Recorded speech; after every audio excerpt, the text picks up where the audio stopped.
Hello বন্ধুরা, দেখতে দেখতে সরস্বতী পুজো তো চলেই এলো, তাই আজকে আমি সরস্বতী ঠাকুরের ছবি আঁকছি, তাও একটু অন্যরকম ভাবে। কি রকম দিদি?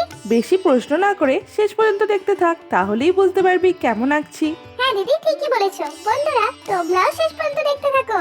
দিদি, সরস্বতী পুজোতে চলে এলো, কত মজা বলো। হ্যাঁ, তোর তো খুবই মজা। হ্যাঁ দিদি, কদিন তো বইপত্র সরস্বতী মায়ের কাছে জমা দিয়ে দেবো, তারপর সারাদিন ছুটি আর সারাদিন খেলা। কি মজা, ভালো ভালো খাওয়া আর খেলা। হ্যাঁ হ্যাঁ, জানি তো, তোর এতেই খুব মজা।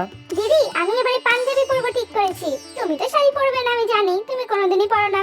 বন্ধুরা, তোমরা কে কে শাড়ি আর পাঞ্জাবি পরবে প্লিজ কমেন্ট করে জানাও। হ্যাঁ হ্যাঁ বন্ধুরা, তাড়াতাড়ি কমেন্ট করো আর সাথে সাথে আমাদের চ্যানেলটা সাবস্ক্রাইবও করে দিও আর লাইক শেয়ার করতে ভুলবে না কিন্তু, বুঝেছো? হ্যাঁ বন্ধুরা, ডিঙ্কা একদম ঠিক বলেছে। দেখে বল কেমন হয়েছে। খুব ভালো হয়েছে দিদি, খুব সুন্দর, জাস্ট ফাটাফাটি। তোমাদের কেমন লাগলো প্লিজ জানিও।